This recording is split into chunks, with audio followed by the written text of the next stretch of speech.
Assalamualaikum warahmatullahi wabarakatuh. Alhamdulillahi rabbil alamin. Afdalus salatu wa atamut taslim ala sayyidina Muhammadin asyrafil khalqi wal mursalin wa ala alihi wa sahbihi ajma'in. Subhanaka la ilma lana illa ma 'allamtana innaka antal alimul hakim. Rabbi syrah lana sudurana wa yassir lana umurana wahlul 'uqdatam min alsinatina yafqahu aqwalana. Rabbana yassirna wa la tu'assir alaina ya karim. Ila hadratin Nabi Muhammad Mustafa sallallahu alaihi wasallam wa ala alihi wa ashabihi al-kiram tabi'in wa tabi'in wa man tabi'ahum bi ihsan ila yaumiddin. Wa khususan li muallif hadzal kitab Syekh Salim bin Abdullah Al-Hadrami wa masyayikhina ajma'in wa walidina. Al-Fatihah. A'udzu billahi minasy syaithanir rajim. Bismillahir rahmanir rahim. Alhamdulillahi rabbil alamin. الرحمن الرحيم مالك يوم الدين إياك نعبد وإياك نستعين اهدنا الصراط المستقيم صراط الذين أنعمت عليهم غير المغضوب عليهم ولا الضالين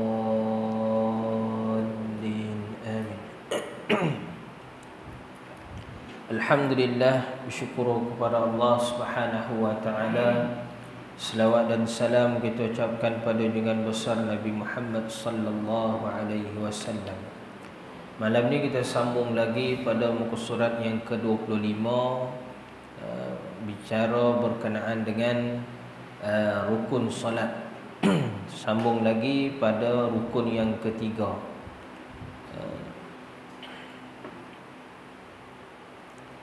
Qala musannifu rahimahullahu ta'ala wa nafa'ana bi'ulumihi fid daraini amin ya rabbal alamin.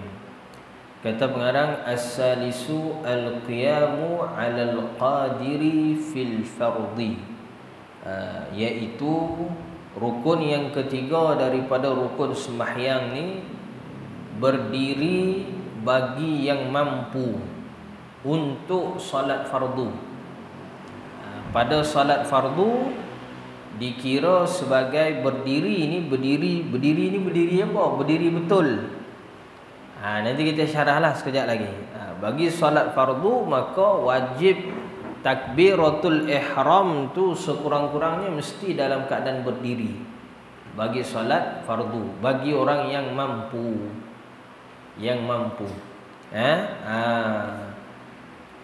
Maka bagaimana berdiri ni? Baik, kita syarah, kita tengok kitab syarahan kitab Nailur Rajak. Dia kata apa?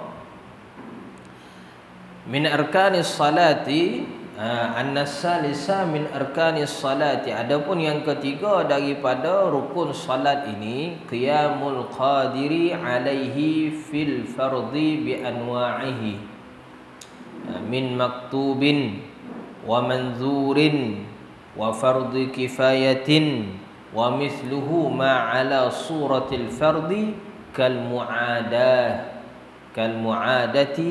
was salatis sabiyyah was salatis sabiy. Baik. Wajib untuk berdiri ni pada solat fardu. Wajib untuk kita berdiri pada solat fardu. Tak kiralah solat fardu tu ialah solat yang maktubah. Maktubah ni makna solat fardu 5 waktu, ataupun solat yang kita nazar, solat yang kita bernazar. Kita kata dapat sekian, maka aku solat 2 rakaat. Solat tu ialah solat sunat, tapi kerana kan kita bernazar, jadi dia jadi wajib. Fardu lah tu, sama. Ataupun solat yang fardu kifayah. Contoh dia apa? Apa solat yang hukum fardu kifayah? Solat jenazah, atau solat hukum fardu kifayah. Ataupun solat yang seerti macam fardu. Contoh dia solat apa? Solat mu'adah, solat yang diulang semula. Tu semua tu jenis solat ni tadi wajib kita kena berdiri. Wa yajibu alaihi an yansuba 'izama zahrihi fa illam yaqdir qama kaifa amkanahu. Apa maknanya berdiri ni? Berdiri betul ni apa makna berdiri betul? Yang sampai jadi rukun ni, apa makna berdiri tu? Berdiri tu makna dia apa? Iaitu mestilah dia memperbetulkan tulang belakangnya. Dia bukan bungkuk. Kalau macam ni kita panggil bungkuk. Dia kena betul dalam keadaan yang normal. Tulang belakang ni keadaan normal, biasa begitu. Ni dia panggil ni yan suba azama zahrihi. Iaitu orang ni tadi Allah wajib kepada dia untuk memperbetulkan tulang belakang. Tulang belakang dia tu yang betul. Dia bukannya singit macam itu, bukannya bungkuk, bukannya macam nak terlantang macam itu, bukan. Dia mesti biasa. Dalam keadaan normal begitu. Bukan bungkuk begitu. Tulang belakang itu panggil dia berdiri betul. Itu panggil berdiri betul. Bukan berdiri tegak. Sebab manusia ni macam mana boleh tegak? Boleh ke tegak, tuan-tuan?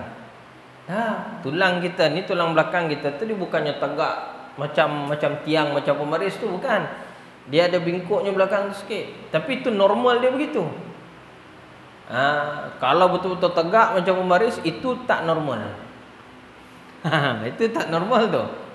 Macam pembaris betul-betul, macam tiang, macam dinding betul-betul kita punya tulang belakang dengan tegak lurus begitu. Itu tak normal. Normal dia berdiri ni berdiri normal begitu. Berdiri. Itu dia panggil berdiri betul, iaitu memperbetul yang suba' izama zahrihi. Amal ajizah, tapi kalau orang tu lam yaqdir, dia tak mampu untuk nak berdiri dalam keadaan begitu, maka dia berdiri macam mana yang dia mampu. Bagaimana keadaan dia mampu, sampai setakat mana dia mampu. Dia sakit belakang kan, jadi nak suruh berdiri sampai betul macam kita ni payah. Jadi semampu yang dia boleh lah. Amal ajizu, ada pun orang yang lemah ataupun tak susah lah nak berdiri anil qiyam ni tadi, fayajibu alaihi alqu'udu kaifa syaa. Baik, kalau memang langsung tak boleh nak berdiri langsung, ada setengah orang dia salah faham, dia kata ini cakah je Ustaz, berjalan cakah laju boleh berjalan, mesti boleh solat berdiri, dia kata gitu. Tak betul. Jangan kita salah faham. Berjalan satu bab, berdiri satu bab. Ada orang dia cakah berjalan, tapi kalau dia stop, dia mesti cari tompang. Dia mesti tempat nak bersandar, dia mesti ada tempat dia nak berpaut. Kalau tak ada tempat berpaut, dia berhenti saja daripada berjalan tu, rabah dia. Ada 2-3 orang saya pernah jumpa. Berjalan boleh berjalan, malah berjalan tu laju lagi daripada kita. Laju sebab apa tu? Laju sebab dia nak mencari dinding, dia nak mencari tiang, dia nak mencari kerusi ke meja, makna tempat dia nak berpaut. Kalau dia tak jumpa tempat berpaut tu, kita suruh dia tengah-tengah kosong macam tu kan, tengah-tengah ni kan, dewan ni ke apa ke, yang kosong lapang ni, kita suruh dia berdiri begitu, tumbang dia tuan-tuan. Tumbang dah. Jadi berdiri satu bab, berjalan tu satu bab. Ada orang mampu berjalan tapi tak mampu dia nak berdiri betul. Makna dia nak berhenti, dia nak berdiri betul tu tak boleh. Rabah dah. Memang sebab sakit, ataupun ada setengah tu dengan sebab memang pening. Bila orang yang jenis tak boleh langsung nak berdiri ni, tak boleh nak berdiri, maka wajib untuk dia solat dalam keadaan duduk dulu. Ini untuk solat fardu. Untuk solat sunat tu tak ada masalah. Dia terus boleh, walaupun dia mampu berdiri, dia nak solat duduk sekalipun masih sah. Tapi taklah pahala dia penuh. Markah tak penuh lah, macam tu lah. Tapi yang kita sebut ni ialah pada solat fardu. Sebab asas tadi dalam matan, dalam kitab yang dalam ni kan, dalam matan yang asal disebut fil fardi, dalam solat fardu. Jadi perbahasan dia yang kita sebut ni dalam solat fardu. Kita belum bahas lagi yang solat sunat. Baik. Fa ammal ajizu anil qiyam, adapun orang tu tak mampu untuk berdiri, fayajibu alaihi alqu'udu kaifa syaa. Maka dia mesti kena duduk dulu. Duduk seperti mana yang dia mampu. Seperti macam mana keadaan bentuk duduklah sekalipun. Baik. Apa makna duduk? Nak faham juga makna duduk tu. Kalau berdiri tadi, berdiri betul tu maksud dia apa? Dengan memperbetulkan tulang belakang. Kaki dia dalam keadaan lurus begitu, kemudian tulang belakang ni lurus. Tulang belakang ni diperbetulkan. Mana dia steady lah begitu. Itu panggil berdiri betul. Bukan bungkuk, bukan sengit, bukan gitu kan? Itu. Atau kalau dia tak mampu nak berdiri betul begitu, maka berdirilah macam mana pun dia mampu. Dia bungkuk sikit ke gitu, itu pulanglah. Sekadar mana dia mampu. Baik. Ini langsung tak boleh nak berdiri. Bila langsung tak boleh nak berdiri, dia boleh duduk. Dan wajib dia kena duduk dulu. Wajib kena duduk dulu. Duduk tu macam mana bentuk duduk? Terpulanglah bentuk duduk tu macam mana. Yang penting duduk. Apa makna duduk? Meletakkan dua papan punggung ni di atas sesuatu. Dua papan punggung. Tuan-tuan sekarang ni kita panggil duduk ke berdiri? Tuan-tuan perempuan sekarang ni duduk. Kenapa duduk? Sebab melabuhkan punggung, meletak, mampaikan punggung kita tu di atas kerusi, maka panggil duduk atas kerusi. Betul? Kalau kita tak pakai kerusi, kita di lantai, kita panggil apa? Duduk di bawah, duduk di lantai. Duduk juga. Cuma bentuk duduk tu macam-macam. Sila, duduk bersimpuh. Bersimpuh ni bahasa Melayu kita. Bahasa Arab simpuh ni dua. Ada tawarruk, ada iftirash. Kenapa nama dia iftirash? Iftirash tu macam kita duduk antara dua sujud tu, ataupun duduk tahiyat awal tu. Kenapa nama iftirash? Iftirash ni asal daripada perkataan aftarasha. Aftarasha ni beralas, berlapik. Dia ada lapik. Jadi kita duduk iftirash tu, kita lapikkan punggung kita dengan tapak kaki kiri atau tapak kaki kanan sekali. Ada setengah orang di iftirash dia macam tu, tapak kaki dia kan. Dia duduk. Ada setengah tu tapak kaki kiri je, yang kanan tu tegak. Ada setengah dia tu dia duduk letak dua-dua sekali. Yang penting dia kaki dia tu, punggung dia tu tadi diampai di atas tapak kaki. Itu dipanggil iftirash. Kalau duduk situ dipanggil iftirash. Kalau kita duduk tahiyat akhir, itu dipanggil tawarruk. Tawarruk ni apa makna tawarruk? Dia asal daripada perkataan wirkun. Wirkun ni apa? Wirkun ni tulang paha. Ni tulang paha ni dipanggil wirkun. Jadi tawarruk, kita duduk di atas tulang paha. Perasan tak? Kau tuan-tuan tak perasan? Duduk tahiyat akhir tu, mana yang tampai di lantai? Tulang paha kita kan? Betul ke tidak? Atau sekali lah tu dengan punggung tu. Tapi yang dimaknakan dengan tawarruk tu sebab kita ampai, betul? Kan kaki tu kita lepaskan kan? Satu kaki kita lepas ke bawah, betul? Bawah kaki kanan. Maka kita pai di atas lantai. Mana yang atas lantai tu tadi? Punggung tu memang atas punggung tu, itu makna duduk. Punggung di lantai, itu memang makna duduk asal pun memang begitu. Tapi kenapa nama dia tawarruk? Sebab kita sampaikan juga ni, tulang paha kita ni dekat atas lantai tu panggil tawarruk.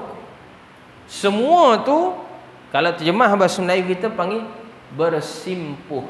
Sama. Sama je. Semua tu makna bersimpuh. Satu perkataannya bahasa Melayu kita, tapi bentuk simpuh tu macam-macam. Kalau bersila ni kenapa kita bahasa Melayu panggil sila, bersila? Kerana kaki itu disilang. Kaki itu disilang ke depan, itu panggil sila. Itu nak kena tahu. Kenapa panggil berlunjur? Sebab kaki itu dilurus ke depan, dilunjur ke depan. Dengar tidak? Begitu. Semua jenis duduk ni tadi boleh. Untuk orang solat tak boleh berdiri, maka dia wajib kena duduk dulu. Maka kena duduk. Duduk dulu, duduk dulu. Kalau duduk pun dia tak mampu, maka Syekh kata sini, fa illam yaqdir, kalau duduk qu'udun. Qu'ud ni kalau bahasa Arab, qu'udun ni makna duduk di atas sesuatu. Duduk atas kursi pun dia panggil qu'ud, duduk di atas lantai pun dia panggil qu'ud. Duduk qa'ada, duduk. Duduk empai atas sesuatu, duduk atas kursi pun boleh. Dia sebab dia tak mampu berdiri tadi, maka dia boleh duduk. Dia wajib kena duduk dulu. Okey, baik. Kalau dia duduk pun tak mampu, wajaba alaihi idja'u ala janbihi, maka dia kena solat dalam keadaan mengiring. Baring, tapi baring mengiring. Bahasa sini panggil mengiring juga kan? Menyiring. Idja' ni makna dia baring dalam keadaan ala janbihi, di atas lambung dia. Lambung dia makna di atas rusuk dia. Dia mengiring begitu. Sama ada mengiring kanan atau mengiring kiri, tak ada masalah. Yang penting mengiring dulu.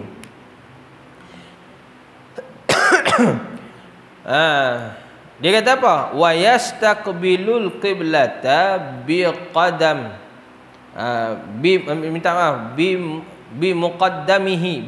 Bimuqaddami badanihi wujuban. Mestilah dia menghadap ke arah kiblat tu tadi dengan bahagian depan badannya. Muqaddam. Kalau kita muqaddam ni ada permulaan, masuk ke situ muqaddam yang permulaan, bukan permulaan, bahagian hadapan badan. Begitu. Sebab pada asal bila kita solat, yang wajib kita kena mengarah ke kiblat ialah dada. Ni dada ni. Bila dada ni menghadap ke kiblat, maka dia tidak akan lari ya. Maka sahlah tu, sebab wajib kita menghadap ke kiblat. Kalau kita berdiri, duduk pun begitu. Kalau kita berbaring pun mengiring ni tadi kan, mengiring. Bila kita mengiring kan dada tu menghadap ke kiblat. Begitu. Bi muqaddami badanihi, dengan bahagian hadapan badannya ni menghadap ke kiblat. Itu paling utama dulu. Wa biwajhihi nadban, adapun mukanya menghadap ke kiblat itu sunat. Fa illam yaqdir ala idja', kalau dia tak mampu baring menyiring tadi, wajaba alaihi istilqa, wajib kepada dia istilqa. Istilqa ni apa? Dia telantang, menalantang begitu. Wajib kepada dia telantang, istilqa. Wa yajibu alaihi raf'u ra'sihi qalilan bi syai'in yatawajjahu ilal qiblah. Maka kepala dia ni ditinggikan sikit supaya mukanya ni boleh menghadap ke kiblat. Artinya bagaimana? Kalau orang yang tak mampu nak solat dalam keadaan mengiring tadi, berdiri tak mampu, duduk pun tak mampu, okey, maka mengiring. Mengiring pun tak mampu, maka dia solat dalam keadaan telentang. Menelentang, istilqa ni tadi dalam keadaan bahagian kepala dia ni ditinggikan. Kalau kata hospital tu senang, terpusing saya dia naik gitu kan. Ada setengah tu katil, dia panggil katil perubatan lah, katil hospital lah ni. Setengah tu yang dia beli kemudian disimpan di rumah. Orang bedridden gitu contoh kan. Untuk dan sebagainya, sakit yang kronik bagai kan. Dia ada jenis katil dia tu. Katil tu pun kita boleh tegakkan tu. Dia solat dalam keadaan begitu. Dia telentang, tapi telentang kepala dia tu ditinggi sikit. Kalau jenis tak ada macam tu, maka bantal dia tu ditinggikan. Simpan bantal 2-3 di belakang tu kan, supaya sekurang-kurangnya muka dia tu menghadap ke kiblat. Artinya kaki dia tu melunjur ke kiblat begitu. Dia baring telentang menghadap ke sana tu, kepala dia tinggi. Gitu. Itu contoh menghadap kepada kiblat. Ini yang tak mampu mengiring tadi. Maka urutan dia macam mana? Pertama berdiri. Tak mampu berdiri, duduk. Dan duduk tu wajib. Dia tak boleh tak mampu berdiri, baringlah terus Ustaz. Tak boleh. Dia kena ikut tertib. Diri duluan, tak mampu, duduk. Duduk ni bentuk duduk macam manalah, bersila ke, duduk bersimpuh ke, duduk berlunjur ke, yang penting duduk. Duduk atas kerusi ke, samalah tu makna duduk. Duduk ni pun dia tak mampu, maka baring mengiring tadi. Itu dia punya urutan dia. Tak mampu begitu, maka terlentang dalam keadaan kepalanya tu ditinggikan. Ini dekat dalam kitab Nailul Rajak sebut gitu. Fa in ta'azzara tawajjuhu bihi wajaba alaihi an yatawajjaha bi aghmasaihi min batinil qadami ma lam yusibul arda. Kalaulah dia tidak mampu untuk ditegakkan kepala dia ni tadi, maka dihadapkanlah dengan aghmasai. Aghmasai ni apa maksud aghmasai? Aghmas ni ialah daripada tapak kaki yang tidak kena tanah. Tu maksud dia apa? Kan tapak kaki kita ni kan ada kawasan yang kita pijak, ada kawasan yang berlekuk tu. Ni dipanggil aghmas ni. Itu. Yang penting bahasa nak faham sini, dia duduk dalam keadaan menantang tadi, kepala dia memang tak dapat angkat dah. Memang karau begitu contoh kan. Maka tapak kaki dia ni dihadap ke arah kiblat. Mana katil tu ataupun dia punya tilam tu kita pusing menghadap ke kiblat. Betul. Ini memang dah betul-betul bedridden dah, bahasa mudah dia ni. Wa yu'addi bi ra'sihi ruku'ahu wa sujudahu wa yaj'alu sujudahu akhfadha min ruku'ihi fa in ajaza an zalika ajra af'alus salati ala qalbihi wujuban fil wajib wa nadban fil mandub wa kadza yujra al aqwal ini taqala lisanuhu ini taqala lisanuhu bi an yamathila nafsahu mukabbiran wa qa'iman wa raki'an wa hakaza wala i'adata alaihi wala tasqutus salatu anhu madama aqluhu sabitan. Ni Syekh sebut gini. Dan apabila dia dalam keadaan tak boleh berdiri tadi, maka dia duduk ataupun dia dalam keadaan baring atau dia dalam keadaan terlentang begitu tadi, maka tak boleh tidak dia cuba untuk melakukan rukuk, sujud. Menggunakan apa? Menggunakan isyarat kepala. Menggunakan isyarat kepala semampu yang boleh. Dan rukuknya itu, minta maaf, dan sujudnya itu mestilah akhfad, lebih rendah min ruku'ihi. Kata contoh orang solat atas kursi, dia rukuk begitu. Sujud bawah lagi. Begitu. Dia sujud tu lebih rendah daripada rukuk. Begitu juga kalau kata dia solat mengiring. Solat mengiring dia rukuk begitu. Dia sujud bawah lagi. Begitu. Dia bingkuk, mana dia membongkok tu bawah lagi sebab dia mengiring tadi. Tak mampu begitu, maka dia boleh baring dalam keadaan kepala dia ni tegak tadi kan. Maka bila dia rukuk tu mungkin dia sikit dia turun. Bila dia sujud dia lebihkan sikit begitu. Contoh, kalau memang betul-betul bedridden ni macam mana Ustaz? Isyarat sahaja. Guna isyarat sahaja. Setengahnya tu sampai tahap isyaratnya tu isyarat dengan kelopak mata. Dia lap sekali gitu. Tu makna dia apa? Rukuk. Dia lelap 2 kali iktidal. Lelap 3 kali dia tutup mata begitu kan, 3 kali. Itu makna dia sujud. Dia lelap 4 kali, itu ikutlah yang dipahami maksud. Siapa yang faham? Orang yang solat tu je. Kita tak payah faham pun tak apa. Yang kita tahu ialah dia sedang solat, tu saja. Yalah akan tanya pula buat tasmik lah bagai-bagai. Tak payah. Yalah tuan-tuan. Sebab sekarang ni cerita dia orang yang sakit tu nak solat. Jadi kaedah yang termampu pada dia, yang dipahami maksud oleh dia, bukan kita. Ni setengah kita orang yang cakah ni kan, yang sihat ni hukum orang sakit. Itu yang payah tu. Ni banyak berlaku kat masjid surau. Ustaz, aku tengok orang yang solat dan kat atas kursi ni tak sah Ustaz. Sebab apa? Bila dia turun, dia rukuk. Kan rukuk tadi rukuk begini kan? Ni banyak perbahasan orang biasa tanya.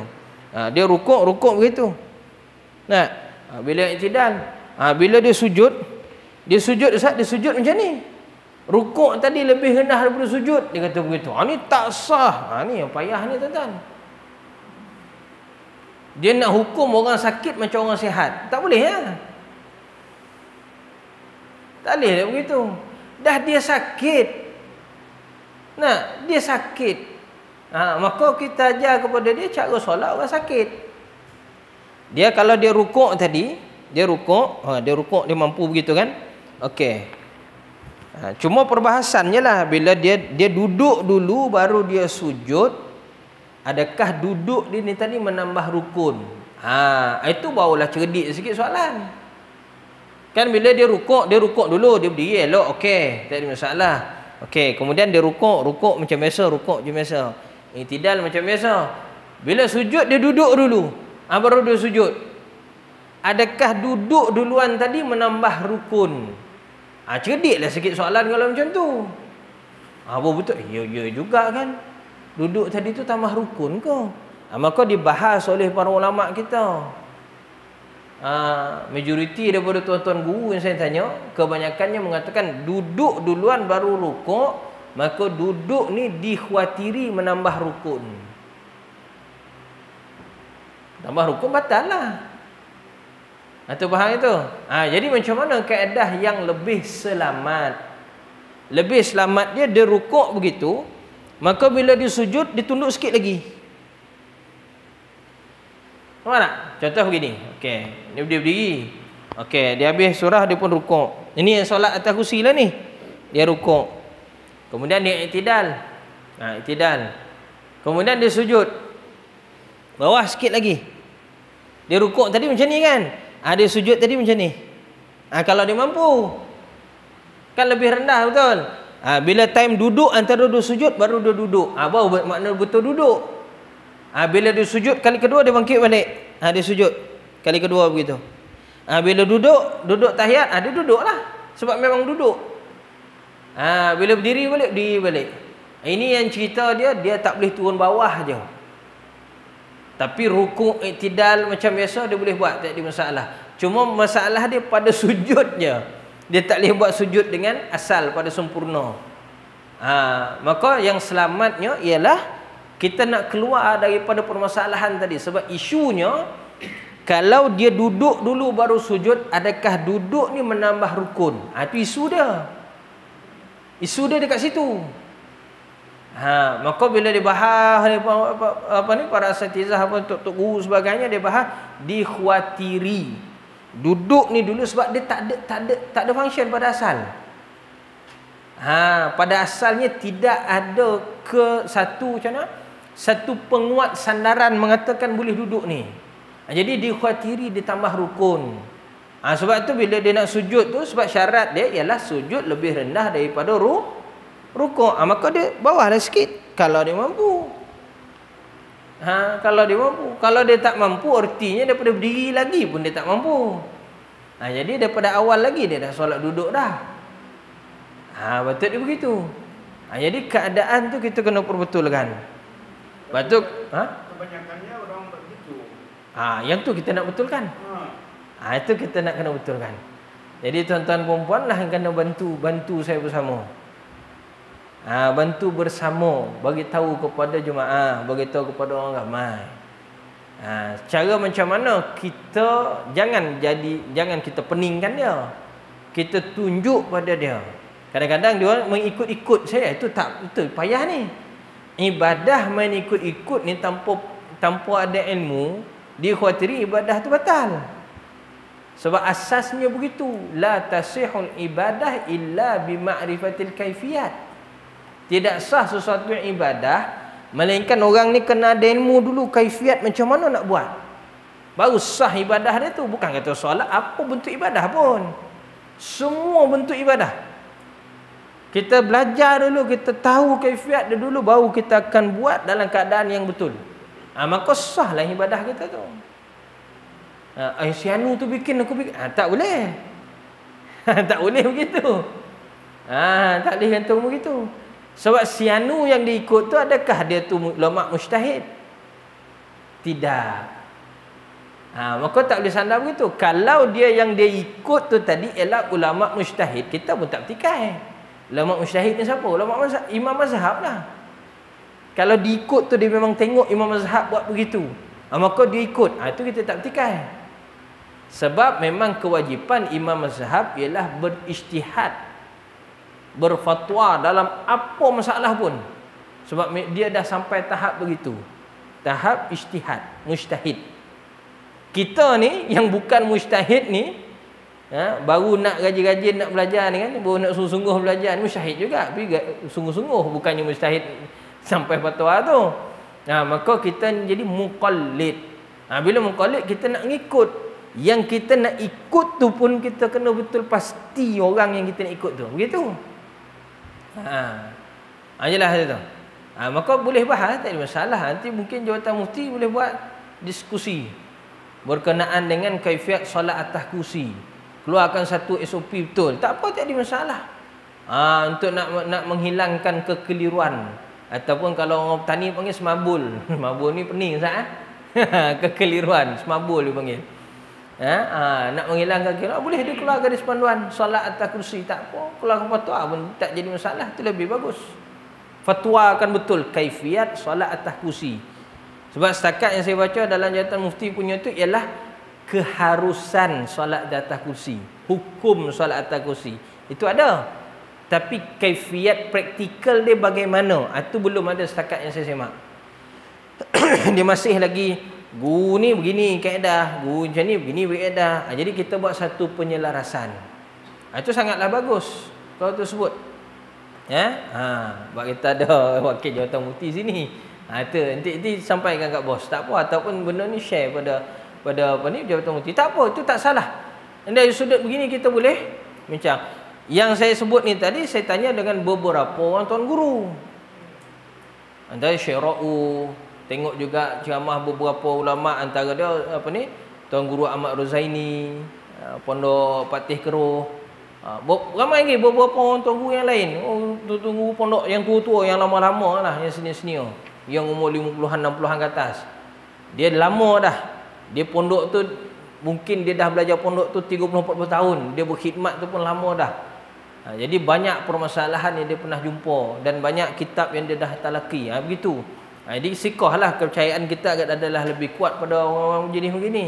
Jadi saya tanya, jawapan mereka, bila duduk dulu baru sujud, dikhawatiri duduk tu ialah tambah rukun. Itu isu dia. Isu dia di situ. Maka bahaslah seterusnya tu. Adakah betul duduk tu tambah rukun? Kalau betul tambah rukun, maka kita tak boleh buat begitu. Yang terbaik dia bagaimana? Asas dia rukuk dan sujud. Sujud mesti lebih rendah daripada rukuk. Itu asas. Asas dia begitu. Syekh pun sebut dekat dalam kitab syarah ni tadi. Maka kita buat begitu. Rukuk, sujud bawah sikit lagi. Jantah begitu. Lebih rendah. Sebab dia dah jenis sakit. Jenis sakit ni solat dia dipakai isyaratan, bukan hakikatan. Bukan hakikat, bukan hakikat betul. Bukan yang hakiki. Yang hakiki betul untuk orang sihat. Untuk orang sakit ni isyarat lah. Dia panggil isyarah lah, isyarat saja. Setakadar mana yang dia mampu buat, dia buatlah dalam keadaan yang betul-betul asal. Hakikat dia yang sebenar, yang betul, ikut SOP asal. Yang dia tak mampu tu tadi, dia buat dalam keadaan irma ataupun isyarat. Isyarat sajalah. Begitu. Itu perbahasan. Dan orang sakit dia tak bolehlah hukum orang sehat, dia tak bolehlah hukum orang sakit kena ikut macam orang sehat. Tak boleh dah begitu. Itu satu perkara nak kena timbang juga. Sebab fiqh ni dia ada yang fleksibel. Dia tak boleh semua rigid begitu, keras begitu. Dia ada fleksibel. Iza dayyaka ittasa'. Itu keadaan fiqh. Kalau masalah tu sempit dah, kita rasa sakit dah kalau kita nak ikut yang asal, sempit kan, sebab dia terkerah begitu, kan, jumut begitu, maka ittasa' dia boleh dilebarkan, diluaskan. Tapi adalah disiplin dia. Allah Ta'ala alam. Ya. Yang mampu rukuk.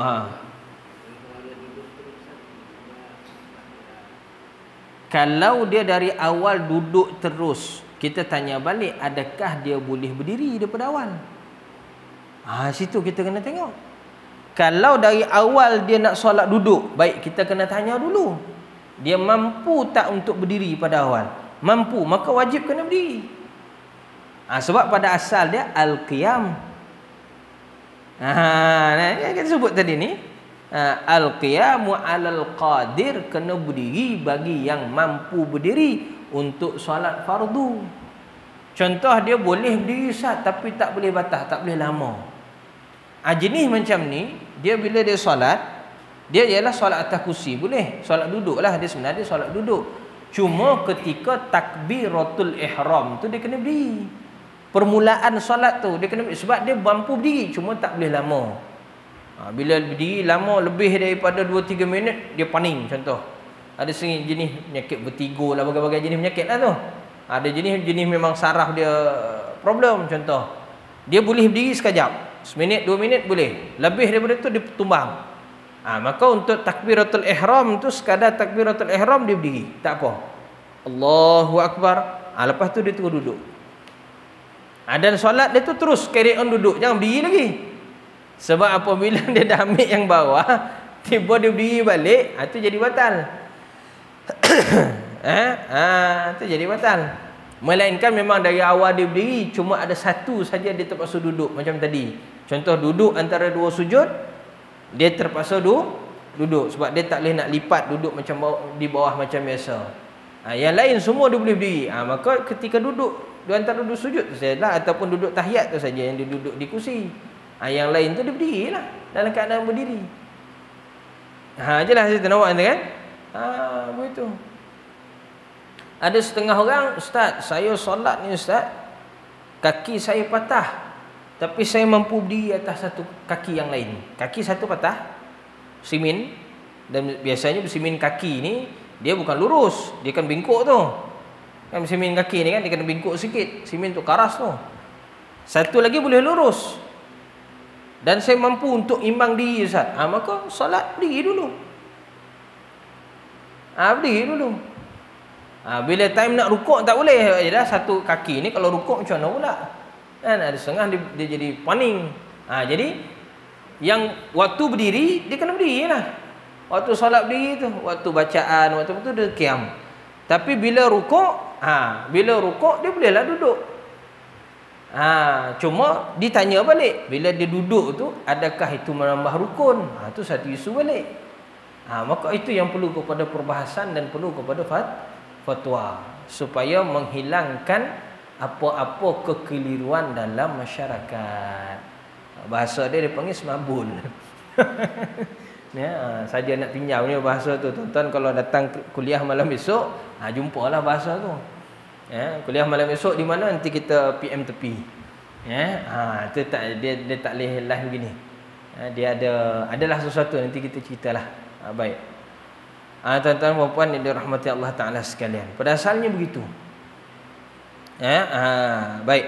Yang penting Syekh ada sebut situ, wala tasqutus salatu anhu madama aqluhu sabitan.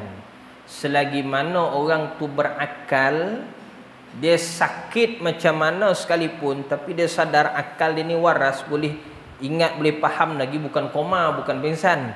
Mana selagi mana dia ada akal, berakal, makna sadar, waras, maka dia wajib kena solat keadaan apa pun. Sebab orang berakal dia kira mukallaf. Dia sakit macam mana pun kena solat. Tak mampu berdiri, duduk. Tak mampu duduk, baring. Baring tu 2, mengiring dan juga telantang tadi. Kok itu pun tak mampu juga. Pilihan seterusnya lah tuan-tuan. Itu apa? Baringlah di depan, kita solat ramai-ramai. Lepas tu minta tanya dengan dia nak check in kat mana. Kalau di Labuan ni ada 22 tempat. Termasuk paling dekat sini di Nibung.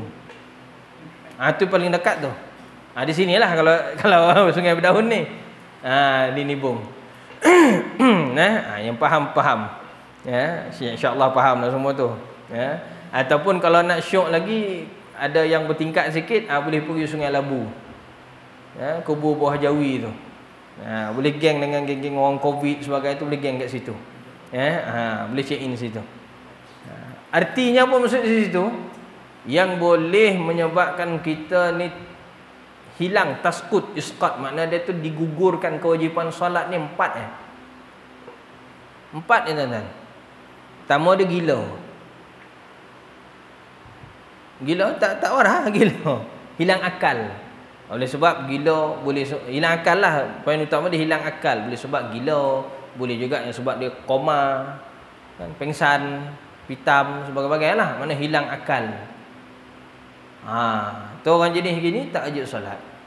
Ketika dia hilang akal tu lah. Ketika dia tak sedar tu. Yang kedua, tak wajib solat ni bila? Bila belum akil. Belum balik. Yang kedua, dia belum balik lagi. Budak lagi. Ya. Dia belum balik. Dalam mazhab kita Syafi'i, balik ni mula dia umur 9 tahun. Dia umur dia belum 9 tahun lagi. Walaupun hakikat sebenarnya dah umur 40 tahun dah Ustaz. Tapi dia tak solat. Kita boleh katalah dia mungkin belum balik lagi tuan-tuan. Nah, itu kan? Itu dua. Yang ketiga, ketika dia haid atau nifas. Ketika sedang ada darah tu tak wajib dia solat. Tapi bila habis dah manik penghalang tadi tu, ada darah tu dah berhenti kan, dah bersih. Dah putus dah. Maka kena balik semula, kena solat. Tu. Ketika sadang darah masih keluar tu tak wajib solat. Berapa tu? 3. Yang keempat apa? Mati. Mati tak wajib solat dah. Tapi wajib disolatkan. Jelas tu? Itu. Wallahu taala alam. Wa kama yasqutul qiyamu bil ajzil hissi, yasqutul qiyamu bil ajzil syar'i. Wa min suwarihi alla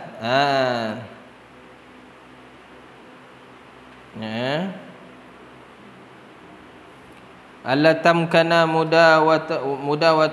mudawatuhu illa qa'idan aw mustalqiyan fayusalli kadzalika bila i'adatin wa ma law khafa as-suquta law shalla qa'iman wa ma law shalla jama'atan ajaza 'anil qiyami wa la ya'juzu anhu munfaridan fayusalli jama'atan qa'idan bila i'adah wa in kana al-infiradu afdal. Okey. Ini perbahasannya lah. Perbahasan gini. Seperti mana tidak diwajibkan berdiri pada orang yang memang dia uzur, dia tak mampu berdiri.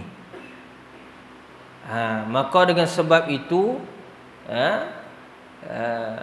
yasqutul qiyamu, maka tak perlulah berdiri bagi orang yang tak mampu tu dari sudut tak mampu syar'i. Hissi dengan syar'i ni apa beza? Hissi ni memang dia tak mampu berdiri, fizikal dia tak mampu. Itu. Tapi dari segi syar'i ni, contoh dari segi syar'i, dari segi hukum, nampak seolah-olah macam dia mampu berdiri. Tapi disebabkan dia memang dia tak mampu pun sebenarnya, dari segi hukum dia tak mampu nak berdiri. Maka tak wajib dia kena berdiri, maka dia boleh duduk. Hissi ni tadi kata contoh, dia patah kaki, dia tak mampu nak berdiri. Bukan kerana dia tak boleh berdiri pada asal, dia memang boleh berdiri, tapi sebab kaki dia patah, maka dia tak boleh lah. Begitu juga bagi orang yang macam mana, yang contoh macam tadi, dia paning dan sebagainya tu. Pada segi zahir tak ada pun benda yang cacat.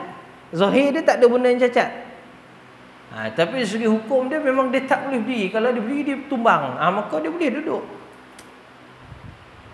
Begitu. Itu maksud mudah dia begitu.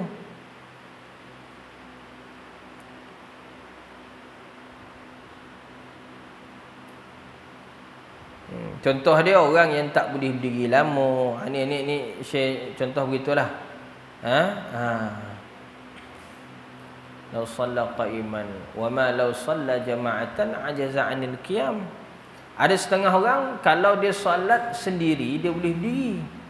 Sebab dia solat sendiri mungkin dia solat tu cepat.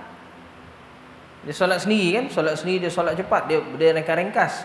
Maka dia mampu untuk berdiri tu. Artinya ni bahasa dia ni dia tak boleh berdiri lama. Dia boleh berdiri tapi dia tak boleh berdiri lama. Dia tak boleh berdiri lama. Kalau dia solat sendiri dia boleh berdiri. Okey, tak ada masalah, normal. Tapi dia solat tu cepatlah. Dia tak lama lah berdiri tu, sekejap je. Dia habis Fatihah dia terus rukuk je. Memang dia boleh berdiri begitu. Tapi kalau dia solat jemaah macam mana Ustaz? Orang jenis macam ni, dia solat jemaah dia tak boleh berdiri lama. Maka ketika dia solat berjemaah tu dia boleh duduk. Sebab memang dia tak boleh berdiri lama. Dia boleh berdiri tapi tak boleh lama. Artinya kalau dia solat sendiri dia boleh lama, dia boleh berdiri sebab solat sendiri itu sekejap. Tapi bila solat jemaah kan bacaan panjang dan bagai-bagai kan, setengah dia tu pergerakan imam agak lambat sikit sebagainya. Ya jemaah. Yang sakit ni dia seorang ni tadi. Maka dia daripada awal dia solat duduk pun tak apa. Itu saya kata begitu. Dan dia tak kena i'adah pun, dia tak perlu ulang balik pun nanti solat tu. Ini sebab ada persoalan lah tu, sebab tu Syekh ada sebut dekat dalam syarah ni. Syekh ada sebut dekat dalam syarah ni. Mesti ada persoalan pernah berlaku. Dia solat seorang-seorang boleh berdiri Ustaz, tapi dia jemaah dia tak boleh berdiri, dia tak mampu. Maka apa macam mana hukum dia? Maka bila dia solat berjemaah tu dia boleh dah duduk. Itu kaedah begitu. Dan dia tak perlu ulang pun balik nanti.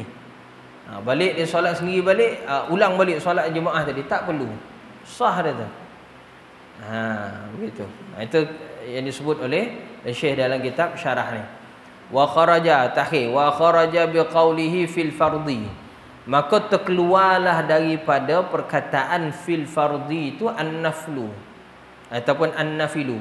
Solat sunat tak termasuk sini. Yang kita bahas tadi tu semua untuk solat fardu. Solat fardu mesti kalau mampu berdiri kena berdiri. Tapi kalau solat sunat fa innal qiyama fihi mandubun. Untuk solat sunat ni, solat dalam keadaan berdiri untuk solat sunat hukum dia sunat. Jelas itu. Sebab solat tu solat sunat.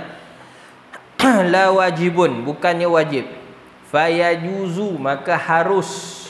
Walau lil qadir, walaupun untuk orang tu mampu berdiri sekalipun, tapi disebabkan dia nak solat sunat, dia solat sunat, al-qu'udu wal idtija'u fihi. Disebabkan solat tu solat sunat, walau dia mampu berdiri sekalipun, tapi dia nak solat duduk, dia nak solat baring, boleh, tak jadi masalah. Ada setengah orang dia buat amal sebelum dia tidur tu dia solat dulu. Dia baring dah ni. Dia baring mengiring hadap kiblat. Gitu kan? Kan kebiasaan diajar kita sunnah dia begitu. Kita mengiring ke kanan tu menghadap kiblat. Jadi katil kita tu kalau tak menghadap kiblat Ustaz. Maka kita cubalah adjust bilik kita terkatil tu kita adjust gitu. Tertilam tu kita adjust. Kita pun baring menghadap kiblat gitu. Ada solat 2 rakaat dulu tu sebelum dia solat. Sebelum dia tidur. Ada orang dia amal gitu. Tak salah. Sebab solat 2 rakaat tadi solat sunat tak apa. Walaupun sebenarnya dia mampu berdiri. Walaupun sebenarnya dia mampu berdiri. Sebab solat sunat dia tidaklah pada asalnya wajib kena berdiri. Dia boleh solat, dia nak solat duduk pun boleh. Baring boleh. Boleh.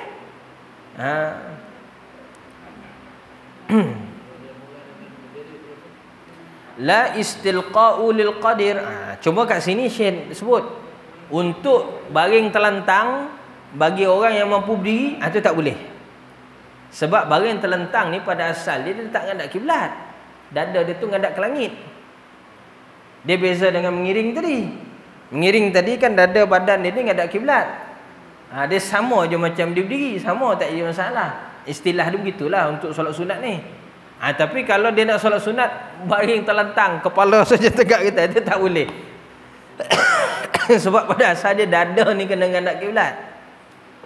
Bila baring terlentang, dada ngadap ke langit. Dada ngadap ke atap gitu, ngadap ke siling. Dia tak ngadap ke kiblat. Kan? Jadi tak boleh untuk orang solat sunat ni solat dalam keadaan terlentang begitu. Kalau dia nak solat juga, walaupun dia mampu berdiri, tapi dia nak solat baring, silakanlah, tapi dalam keadaan mengiring. Begitu. Okay? Sebab beza dia begini. Awal tadi dah ada sebut kalau perasan lah. Apabila kita duduk dalam keadaan mengiring, kita masih boleh buat rukuk tu. Mengiring ini kan, kita masih boleh tunduk untuk rukuk, kita masih boleh tunduk untuk sujud.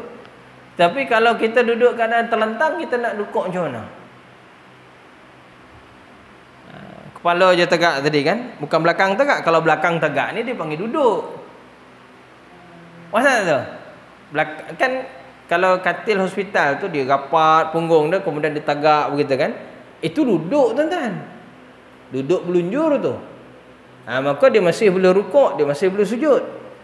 Ini memang baring betul, cuma kepala saja tinggi sikit. Dah tu boleh bayang. Saya tak nak melimpang sini akan jadi lain pula. Pakai tangan ginilah, kepala aja naik. Jadi dia nak rukuk sujud tu macam mana? Tak nampak. Itu yang tidak dibenarkan tu untuk dari baring terlentang untuk solat sunat tu.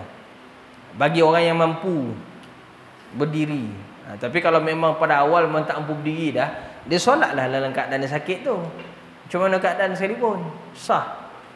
Wallahu taala alam. Boleh beza tak keadaan tu? Boleh kan? Ni malam-malam dah larut dia ni, takut ngantuk dah tak nampak dah kan? Tak nampak punca dah.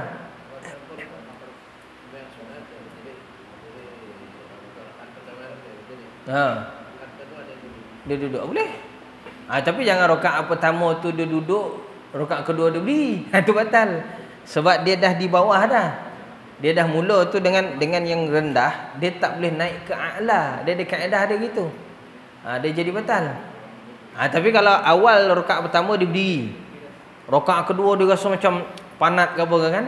Solat sunat ni, dia memang mampu berdiri tapi dia rasa penat. Rakaat kedua dia nak duduk. Silakanlah. Ni ada orang pernah tanya, "Ustaz, solat tarawih 20 rakaat ni payah apa Ustaz?" Payah tu sebab apa? Sebab dia rasa dia berdiri tu payah. Duduklah. Buat juga. Kalau duduk ni bukan 20 rakaat, 200 rakaat pun tak rasa.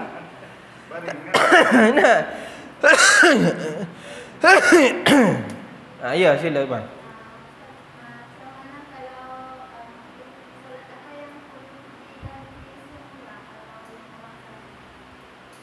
Solat apa yang perlu diganti semula?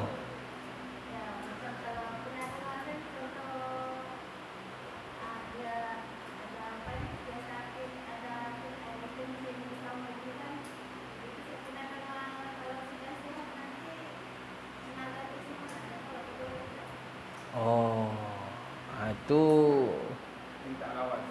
kencing tak lawas ni. Baik. Dia solat tu kena diulang semula, bukan kerana kan dia duduk atau dia baring tadi, bukan. Solat tu kena diulang semula kerana syarat sah solat tu tak sempurna. Apa syarat sah solat dia tak sempurna bagi orang kencing tak lawas ni? Apa syarat sah dia yang tak sempurna tu? Suci dari najis. Suci dari najis dia tu tak sempurna. Maka dia solat tadi itu dalam keadaan keuzuran tu. Maka nanti bila dia sembuh, dia kena ulang balik. Bukan kerana kan dia solat duduk berdiri itu, bukan.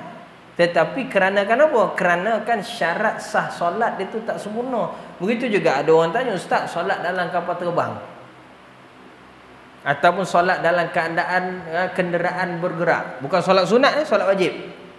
Biasa orang solat atas kapal terbang ni lah cerita dia. Dia nak solat dalam keadaan berdiri, tempat mungkin tak besar, tak lebar. Ataupun kalau tempat tu ada, mungkin kiblat dia tak tepat. Atau kalau kata kiblat semua tempat semua siap sekalipun, tapi berwuduk tak sempurna. Contohlah ataupun disebabkan dia tidur atas kapal terbang tadi punya lama, minta maaf, minta ampun untuk sebut sini contoh. Dia termimpi. Mimpinya pula keluar air mani, maka patut dia kena mandi wajib baru dia solat, betul? Betul ke tidak? Tapi dia nak mandi wajib macam mana kat tanah kapal terbang tu? Contoh jadi di situ dia ada keuzuran, ada kepayahan dia nak menyempurnakan syarat sah solat tu. Mungkin kiblat dia problem, mungkin bersuci dia problem, mungkin juga ada najis dan sebagainya, tapi dia tak boleh nak elak dah umul balwa bagai-bagai lah. Macam tadi, kencing tak lawah tadi tu contoh. Dia nak solat, tapi dia nak solat, tengah dia solat kencing boleh keluar, atau nak istihadah, tengah dia solat darah boleh keluar. Jadi dia ada kaedah dia untuk nak membolehkan juga dia solat. Tapi nanti bila dia dah sembuh, dia kena qada balik. Itu dipanggil bukan qada, tapi i'adah. Istilah dia i'adah. Itu contoh dia lah. Sebab soalan tadi, apakah contoh solat yang kena i'adah balik kan? Iaitu solat yang dilakukan dalam keadaan syarat sahnya tidak sempurna. Syarat sah solat ni ada 5, ada 6 lebih kurang. Suci dari najis, suci dari hadas, menutup aurat, menghadap kiblat. Menutup aurat, menghadap kiblat. Lagi pergi.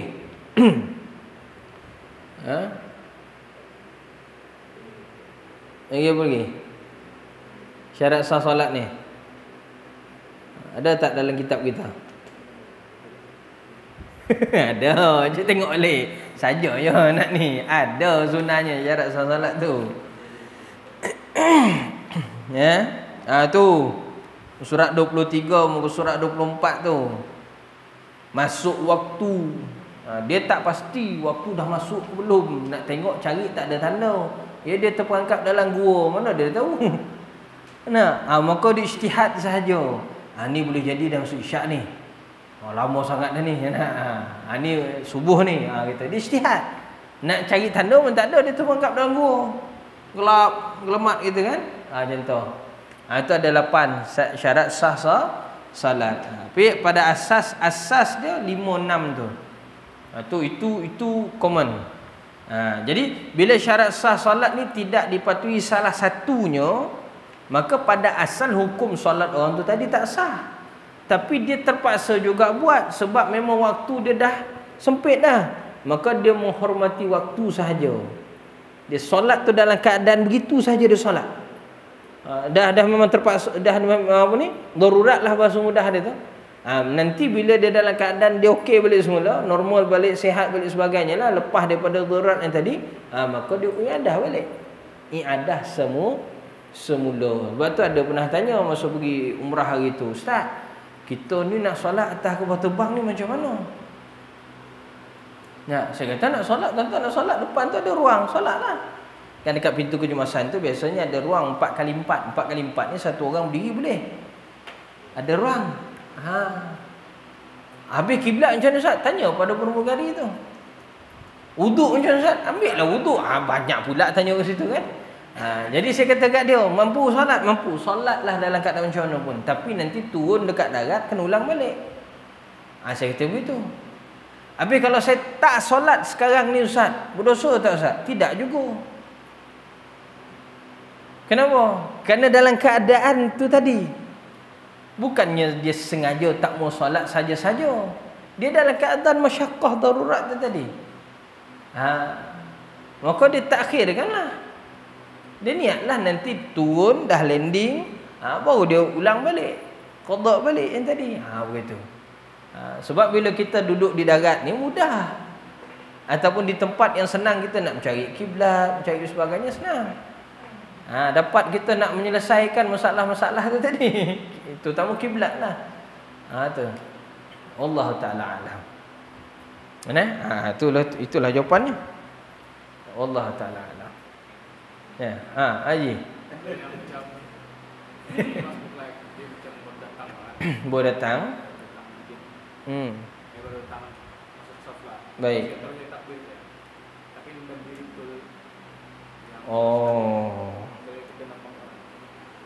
Dia belum betul berdiri, terus dia takbir.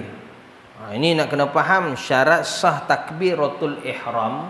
Dia mestilah dalam keadaan berdiri betul. Di statik. Bukannya jalan, yang jalan berhenti Allahu Akbar. Itu tak boleh.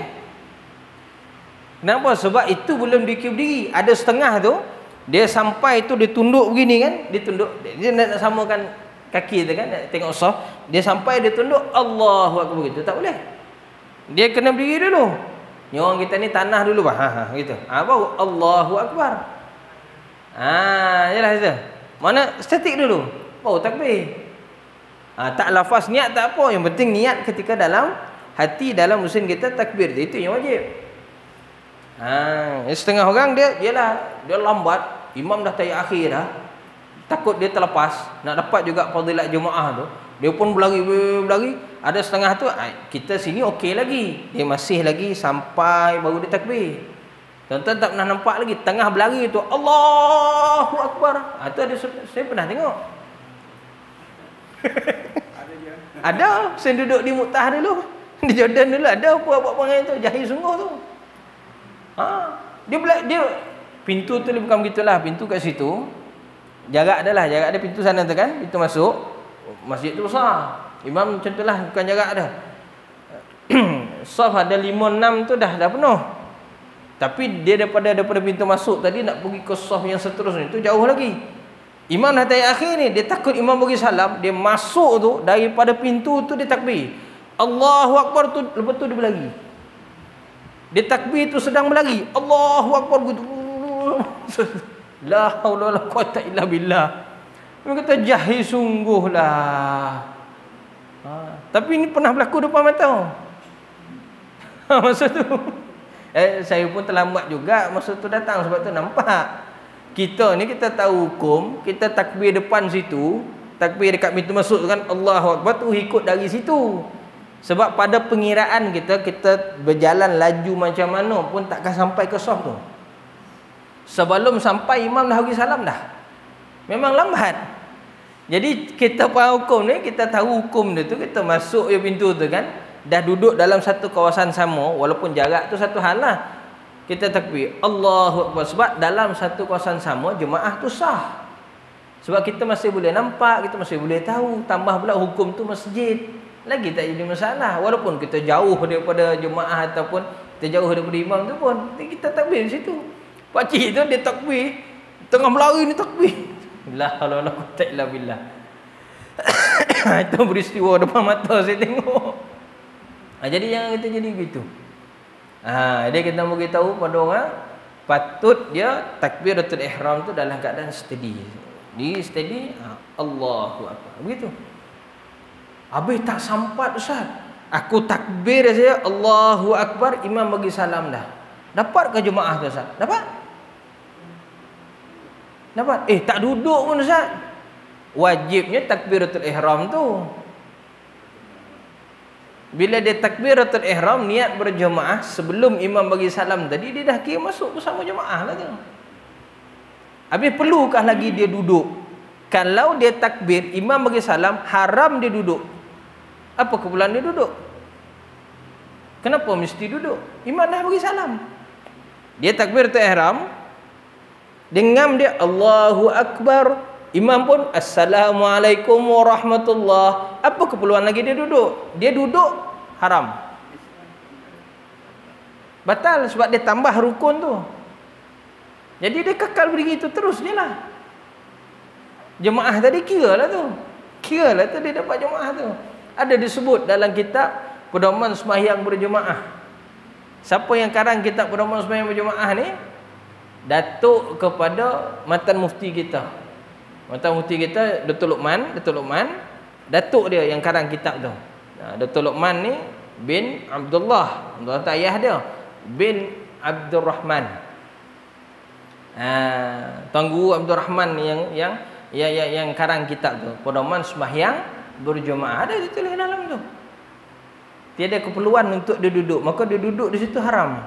Melainkan kalau dia sempat, dia takbiratul ihram, imam belum bagi salam lagi ni, dia duduk, ngam dia duduk saja imam pun bagi salam, maka wajib dia bangkit. Tak perlu lagi baca tahiyat. Buat apa nak baca tahiyat lagi? Imam dah selesai. Ada setengah tu kata, oh kena aku baca tahiyat dulu baru bangkit balik. Tak perlu tahiyat.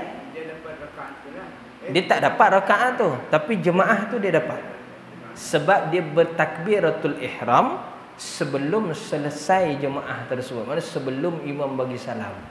Maka dia dapat jemaah tu. Tapi rakaat tu dia kena tambah lah 4. Kalau kata solat tu isyak, kalau maghrib 3 lah, subuh 2 lah. Sebab rakaat dikira apabila makmum ni tadi dapat rukuk bersama imam. Rakaat rukuk. Dapat rukuk, dapat rakaat. Tak dapat rukuk, tak dapatlah rakaat. Di situ. Kiraan dia di situ. Rukuk yang macam mana? Dia mesti ada tamakninah. Jangan dia nak turun rukuk, imam pun iktidal. Sami Allah, dia pun turun. Allahu Akbar. Itu tak jadi. Itu tak boleh. Itu tak dapat rakaat tu. Sebab dia baru bergerak nak pergi rukuk, imam dah selesai rukuk, dah bangkit. Maksud dia begitu pergerakan. Nampak tak? Bila pergerakan macam tu, makmum ni tadi dia tak dapat rukuk tu. Sebab dapatnya rukuk jika tumakninah dalam rukuk, baru dia dapat. Artinya imam rukuk, imam sadang rukuk, dia takbiratul ihram, dia pun turun. Dia dapat tumakninah tu, dia dapat kan? Baru imam bangkit. Itu dia dapat rakaat tu. Ni pun nak kena perhati. Kadang-kadang kita pun silap. Imam bergerak naik, kita pun turun. Dapat rakaat ni, dapat rukuk ni, kita pun tak tambahlah yang tu tadi. Kita kata tu tak betul, tu salah, kena tambah satu. Di situ yang kena tambah juga. Sebab dia tidak dapat rukuk. Mana imam bergerak, dia baru nak turun. Sekarang tak begitulah maksud dia itu. Jadi dia tak ada nampak rukuk tu. Dia tengah intikal, imam pun tak rukuk dah, imam pun intikal kepada iktidal. Maka tak ada rukuk di situ. Tak dapat rukuk di situ sebenarnya. Bila tak dapat rukuk, maka tak dapat rakaat. Dia tambah satu. Cuma dia rukuk tak apalah, dia rukuk. Dia iktidal, tapi rakaat ini tadi dia kena tambah. Begitu. Ajalah situ. Haluhlah bahasan tu situ dah tu.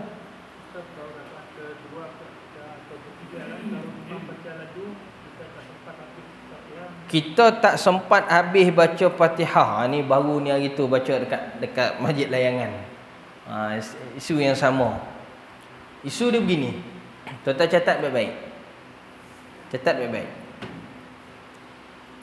Isu dia ialah makmum tertinggal dari imam. Betul? Ni isu dia kan?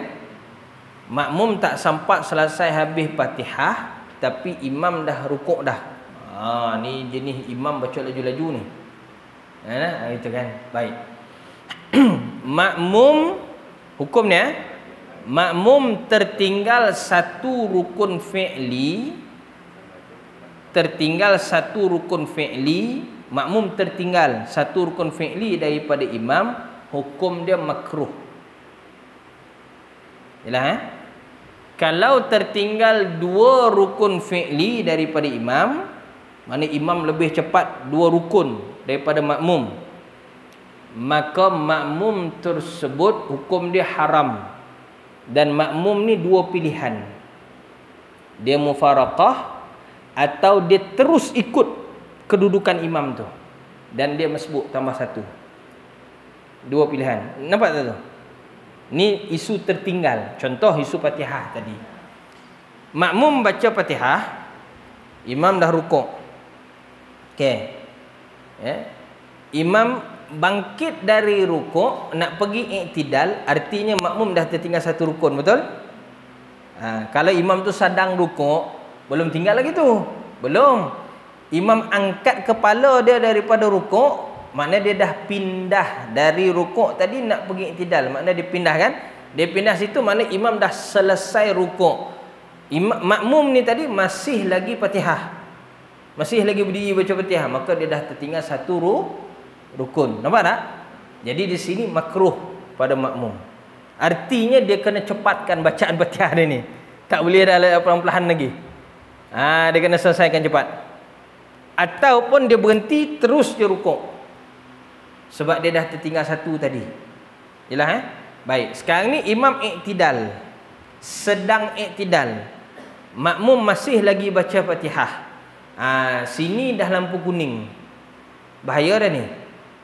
Bila imam pindah saja dari berdiri itu, dari i'tidal dia pindah nak turun sujud, maka di situ jelas makmum sudah tertinggal dua rukun. Di sini hukum dia haram pada makmum tu meneruskan lagi Fatihah dia.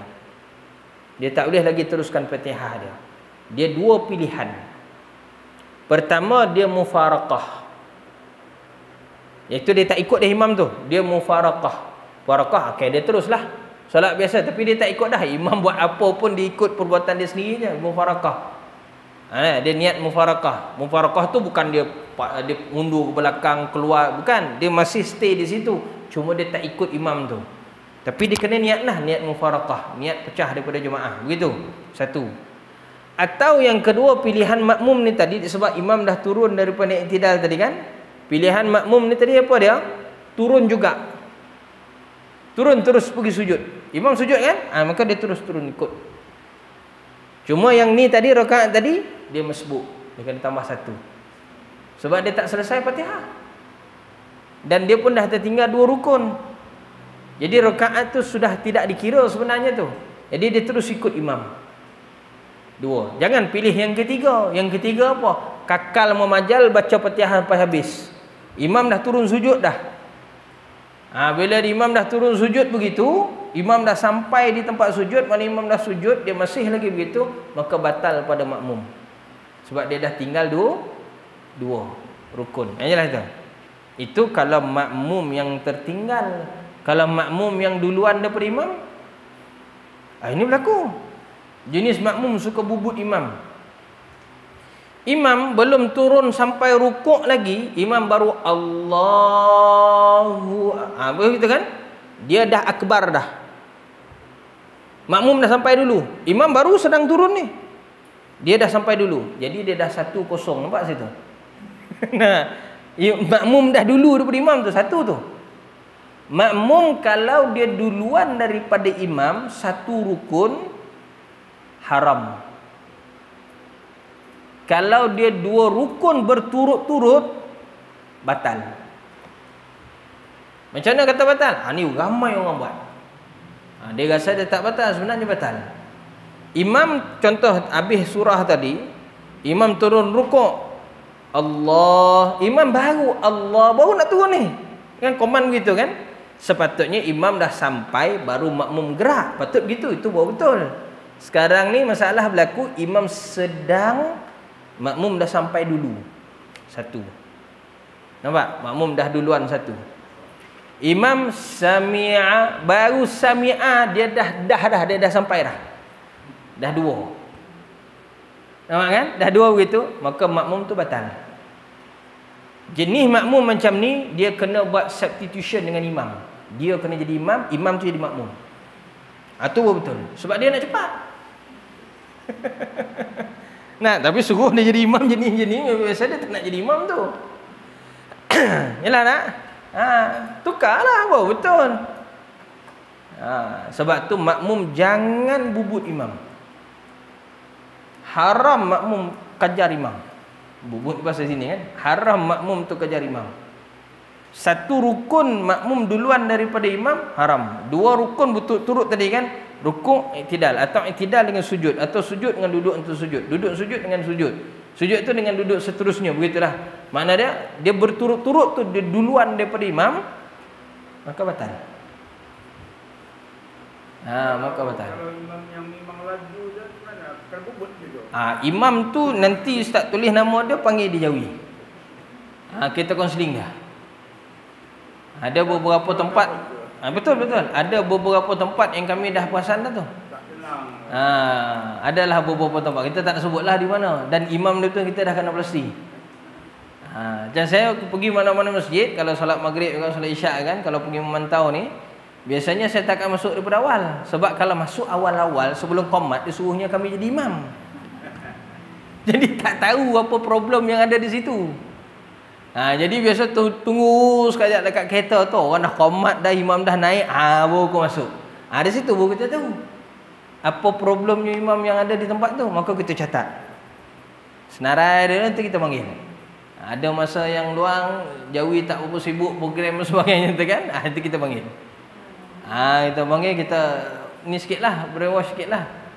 Kena tahu. Imam tak boleh buat laju begitu. Imam dia kena kira apa yang ada di belakang dia. Itu wajib. Itu wajib. Nabi suruh. Imam dia bagi tahu. Ya. Imam di belakang dia ni siapa? Sebab tu disunatkan pada imam sebelum dia takbiratul ihram, dia pusing dulu. Pandang dulu jemaah. Ada ni 5 orang kerusi. Ni patah kaki.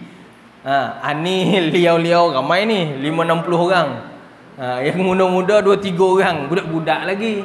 Ada ibu yang anak-anak damit contoh, ada bayi contoh. Dia kena pandang. Dia kena tahu. Sebab macam ni mesti akan ada problem dalam jemaah. Maka dia tak boleh terlalu lama dan dia tak boleh terlalu laju. Dia kena sederhana. Dia kena sederhana. Begitu. Wallahu ta'ala alam. Itu teknikal lah. Nampak teknikal tu macam simple, tapi inilah melambangkan sebenarnya jemaah ataupun masyarakat itu bersatu padu ataupun berpecah belah. Sebab tu betul lah Sayyidina Umar beritahu, nak tengok tempat tu tadi bersatu padu ataupun tidak, pertamanya tengok keadaan solat jemaahnya macam mana. Tu first. Sayyidina Umar kata begitu. Yang keduanya tengok anak-anak mudanya macam mana. Tu yang kedua. Tengok pemuda-pemudi dia tu, di mana dia orang ketika azan dilaungkan. Tu semua tu banyak dia. Tu kata-kata Sayyidina Umar tu, pesan daripada Sayyidina Umar, khalifah kedua. Ya betul. Yang disebut tu betul. Bukannya bohong tu dah. Tu betul. Memang itulah realiti yang berlaku pada zaman kita. Nampak macam simple, tapi itu penting, sangat penting. Boleh dah kot. Terlajak dah ni. Jadi saya mohon ampun maaf, tanjur kata terkasar bahasa. Cukup dulu sampai sekadar itu. InsyaAllah mungkin kita cuti ni start minggu depan, dalam 2-3 minggu juga ni. Balik kampung. Balik kampung. Jadi insyaAllah selepas tu nantilah baru kita akan sambung balik insyaAllah. Wallahu ta'ala alam. Mohon ampun maaf tanjur kata kasar bahasa. Bismillahirrahmanirrahim. Bananfa'na bima 'allamtana, bana 'alimna alladhi yanfa'una, rabbana faqina faqih ahlana wa qurbatilana fi dinina. Sallallahu ala sayyidina Muhammad wa ala alihi wa sahbihi wa baraka wa sallam. Walhamdulillahi rabbil alamin. Assalamualaikum warahmatullahi wabarakatuh.